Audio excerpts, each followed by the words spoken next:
Hi hello friends, welcome back to our channel friends ஜக்கீஸ். இன்றைக்கி நம்ம சேனலில் ரொம்ப ஈஸியான டேஸ்டியான ஹெல்த்தியான பூசணிக்காய் அல்வா, அதாவது பம்கின் ஹல்வா எப்படி பண்ணுறதுன்னு பார்க்கலாம்.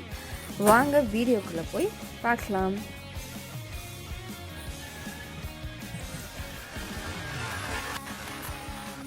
இந்த அல்வா பண்ணுறதுக்காக ஒரு துண்டு பூசணிக்காவை நான் 3 பீஸாக கட் பண்ணி வச்சுருக்கேன். இதை தோலெல்லாம் சீவி எடுத்துக்கோங்க. இப்போ என்ன பண்ண போகிறோம் அப்படின்னா, சீவல் இருக்கு இல்லையா, அந்த சீவலை வச்சு நல்லா சீவி எடுத்துக்கோங்க. இந்த மாதிரி வாங்க. இதுக்கு நமக்கு வேறு எதுவுமே தேவையில்லை, பூசணிக்காவும் சர்க்கரையும் போதும். இப்போ பேன் வச்சுருக்கேன், அதில் ஆயில் ஆட் பண்ணிக்கலாம். ஆயில் நல்லா காஞ்சதும் நம்ம சீவி வச்சுருக்கிற சீவலை அதில் ஆட் பண்ணிக்கலாம்.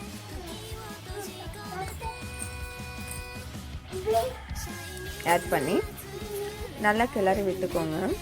இந்த பம்கின் நல்லா வேகணும். அதனால் என்ன பண்ணுறோன்னா 2 minutes ஒன்ஸ் நல்லா கிளறி விட்டுட்டு மூடி போட்டு மூடி வச்சிடுறோம். இந்த மாதிரி நல்லா குக் ஆகிற வரைக்கும் வேக வைக்கலாம். 2 minutes ஒன்ஸ் ஓப்பன் பண்ணி பார்க்கும்போது நல்லா இந்த மாதிரி மசிச்சு விட்டுக்கோங்க. எவ்வளோ தூரம் பூசணிக்காய் நல்லா குக் ஆகுதோ அவ்வளோத்துக்கு நம்மளோட அல்வா டேஸ்ட்டாக இருக்கும். சரிங்களா? அதனால் நல்லா ஸ்மாஷ் பண்ணி நல்லா முட்டி விடுங்க. அப்புறமா இப்போது நான் எந்த ஸ்டேஜில் என்ன பண்ணியிருக்கேன்னா, ஒரு 2 டேபிள் ஸ்பூன் மில்க் ஆட் பண்ணியிருக்கேன். இந்த பால் ஆப்ஷனல் தான், உங்களுக்கு தேவைன்னா ஆட் பண்ணிக்கலாம். நான் ஒரு ஃப்ளேவருக்காக தான் ஆட் பண்ணியிருக்கேன். அந்த பாலும் நல்லா மிக்ஸ் ஆகி பூசணிக்காவும் நல்லா குக் ஆகி வரட்டும். இந்த ஸ்டேஜில் உங்களுக்கு ஏலக்காவோட ஃப்ளேவர் பிடிக்கும் அப்படின்னா ஏலக்காய் பொடிச்சு ஏலக்காய் தூளாக ஆட் பண்ணிக்கலாம். ஆட் பண்ணி நல்லா மிக்ஸ் பண்ணி விட்டுக்கோங்க. விட்டுட்டு இப்போ இதில் என்ன பண்ணியிருக்கேன்னா, 1/2 டம்ளர் நாட்டு சர்க்கரை சேர்த்துருக்கேன். உங்களுக்கு நாட்டு சர்க்கரை ஓகே அப்படின்னா நீங்கள் நாட்டு சர்க்கரை ஆட் பண்ணுங்கள். இல்லை ஒயிட் சுகர் தான் இருக்குது அப்படின்னா அதை பாகு காய்ச்சி கூட சேர்த்துக்கலாம்.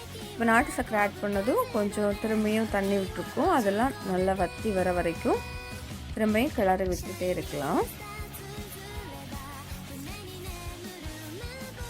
நாட்டு சர்க்கரை சேர்க்கறது தான் உடம்புக்கு நல்லது.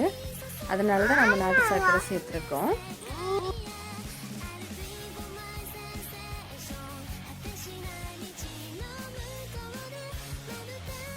இப்போ இந்த ஸ்டேஜில் என்னென்னா, நமக்கு நல்லா குக் ஆகிருக்கு.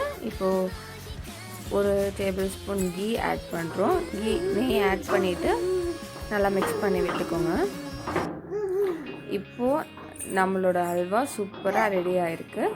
இதில் என்னென்னா, நம்ம நெய்யில் வறுத்த நட்ஸ் ஆட் பண்ணிக்கலாம். கேஷ்யூ நட்ஸ் மட்டும் இல்லை, நீங்கள் பாதாம் இந்த மாதிரி எந்த மாதிரி நட்ஸ் உங்களுக்கு பிடிக்குதோ அந்த நட்ஸ் எல்லாம் சேர்த்துக்கலாம். சேர்த்து ஒரு வாட்டி மிக்ஸ் பண்ணி விட்டுடலாம். மிக்ஸ் பண்ணி எடுத்துட்டோம் அப்படின்னா நம்மளோட பம்கின் ஹல்வா, அதாவது பூசணிக்காய் ஹல்வா சூப்பராக ரெடி ஆயிடுச்சு. நீங்களும் இதை உங்கள் வீட்டில் ட்ரை பண்ணி பாருங்கள். உங்களோட ரிசல்ட்டை எங்களுக்கு கமெண்ட்டில் தெரியப்படுத்துங்க. இந்த வீடியோ பிடிச்சிருந்தா லைக் பண்ணுங்கள், ஷேர் பண்ணுங்கள். இது வரைக்கும் சப்ஸ்கிரைப் பண்ணலைன்னா மறக்காமல் சப்ஸ்கிரைப் பண்ணுங்கள். தேங்க்ஸ் ஃபார் வாட்சிங்.